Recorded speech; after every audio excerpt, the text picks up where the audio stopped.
guys, time for some more fab work today. I hope everyone had a Merry Christmas. We're quickly approaching the New Year, so I also hope you guys have a Happy New Year, and hopefully 2021 is going to be better than 2020 has been. So let's go ahead and hop into some more fabrication. Today I'm going to be fabricating the charge pipe from the intercooler to the throttle body. It's probably going to be a little more challenging than the other side of the intercooler piping, just because a couple of the bends I'm going to have to make. But I did go ahead and invest in a vibrant bead roller. It was a little pricey, but you get what you pay for. I already tested it out on a piece here, and it makes a nice even bead roll. And these are going to be really important with the silicone coupler connections and stopping these from blowing off under boost. So it's going to be kind of tough to roll the beads on the pipe that I've already welded, so I got to figure out what I'm going to do with that. But I'll figure it out. I have jumped forward a little bit and started doing some fab work already. My bandsaw can't cut 180-degree bends. There's just not, the vise on there and everything just doesn't line up right for that to happen. So what I have to do to make 180-degree bend cuts is I just use a hacksaw, and it takes me a while.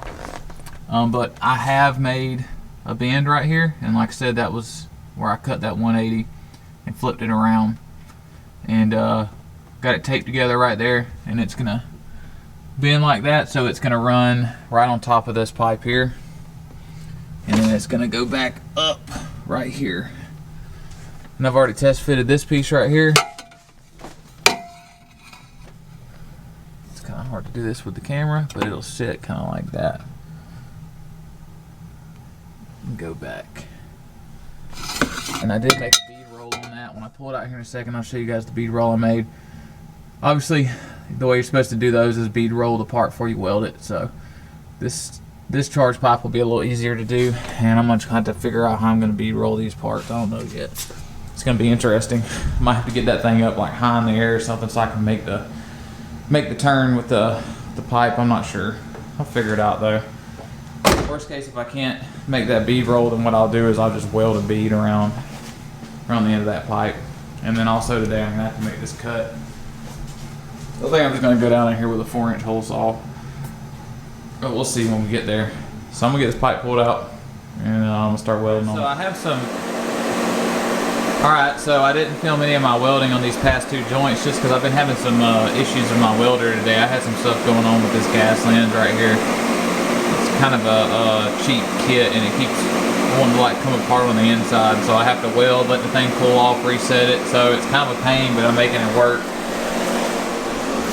But I did get my two pieces stuck together. So there is where it's coming out at, right there, that top piece. You can see how it sits back here. It just kind of like flows right back over the top of the other one. Welds aren't the greatest in the world on those because those issues, but they're good. They'll hold.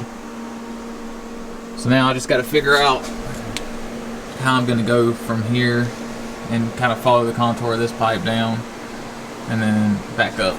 So got this 45 right here. I'm thinking about kind of like test fitting it sort of like right there. Getting it to follow this curve, kinda. Not really sure yet. I want to kind of keep it farther this way instead of this way because I don't want to give up any more room right here. So it'll probably sit something like that. So I'm gonna mess around with this and see what I can figure out. Alright guys, so we're on day 2 now. I decided to take a break yesterday. But this is what I come up with right here. I haven't tacked these last two pieces together. They're not really sitting straight, but basically that 45 follows the contour of the other pipe, and then I'm gonna hit that other 45 right there. And then before I weld any of this stuff together, I want to get my hole cut for the throttle body so I can kind of know what I gotta line up to, because I'm gonna have to put a 90 coming up through here. So I think I'm gonna get the old trusty 4-inch hole saw out, and I'm going to go down right here. It's kind of farther back All right, so the old hole saw didn't work out as good as I thought it would. I started to cut the hole here and I couldn't go straight on with the hole saw, and it started to catch on the edges where it would start to cut the hole, and it almost broke my wrist like 3 or 4 times, so I gave up on that. And so I've got my 90 running down through there, and everything lines up pretty good. I'm pretty happy with how that's sitting right there.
Alright guys, so this is kind of where I have gotten to.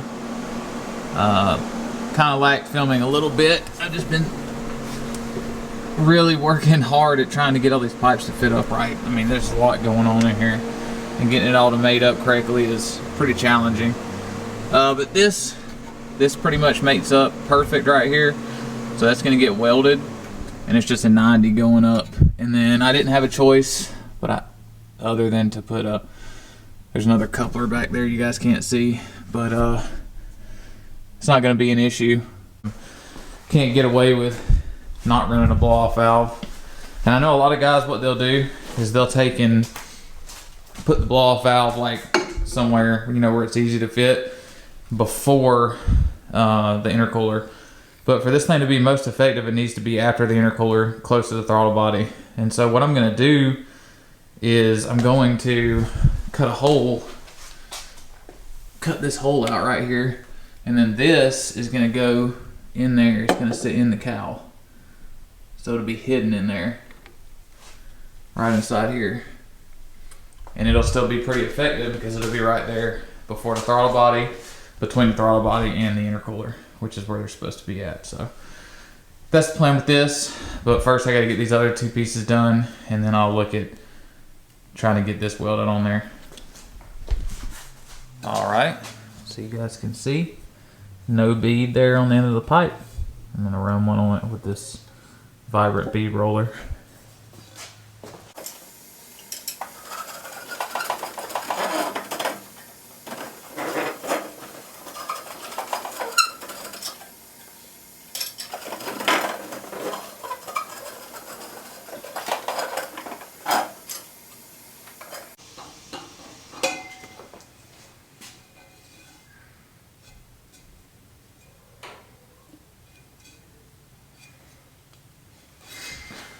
All right, and it's that easy. There's a nice bead rolled on the pipe now. I don't have to worry about that blowing off. All right, so I got the blow-off valve welded on, and I'm pretty happy with how it fit in here. I think I'm gonna actually cut this metal out right here, because the way I'm having to install this right now is set the blow-off valve in there and then put the pipe on and try to connect it, which is it's pretty painful because there's an O-ring and it's hard to get the O-ring to seat on it.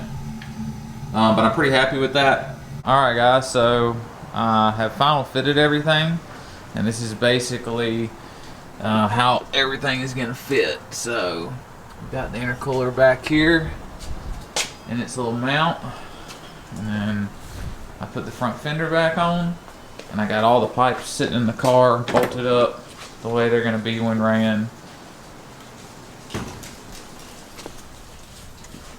So you can see back here we got them going into the rear firewall, into the intercooler, and then both pipes running up, curving down because they got to clear the dash right here. Then Got them both hooked up here. It's kind of hard to see, but that runs back up there. And then there's still room to sit in the passenger seat right here if need be. And then I got everything buttoned up here in the front, so it looks like a car again with the fender on it. And it's hiding this pipe. You don't even know it's there. Looks nice and clean under the hood. You can kind of peek the pipe over here running up, but there really ain't much showing. And then this is kind of how the engine bay will look now. I really like how open it is. It's going to be easy to work on. Getting the intercooler piping in and out, not so easy though. So there's always trade-offs. And then here's the blow-off valve mounted with the cutout right here. And then I've already modified this guy to hook up right here, but that's bolted in place. Throttle body's bolted in place, and that's how it's going to sit. I had to adjust the coilovers a good bit, and the car's still sitting kind of high in the front. Taking about 45 pounds away off the front up here definitely changed how the weight up here sits on the front. Obviously there's less weight out here, so less leverage to pull the front end down. But I'm pretty happy with how it turned out. The only thing that I'm kind of like not real happy about is how tight I made all of these pipes in here. They're very hard to get in the car, like very challenging to get in the car, especially that bottom pipe with the coupler over there. It's tough to get put in the intercooler and then get it hooked up with the coupler down there and then up there where it runs to the firewall. But it does fit. Hopefully I just remove it one more time to do the final fitting and everything, and hopefully I don't have to remove it again for a while. But that's how it turned out. Pretty happy with it. I'm going to end the video right here, guys. Waiting on a couple of couplers and waiting for my water tank. That'll go right here. Hook that up, wire it up, and that'll be pretty much winter mods complete. Car still runs and be ready to go out and race when the racing kicks back off. So hope you guys enjoyed it. Like always, comment, like, and subscribe. I'll see y'all on the next one.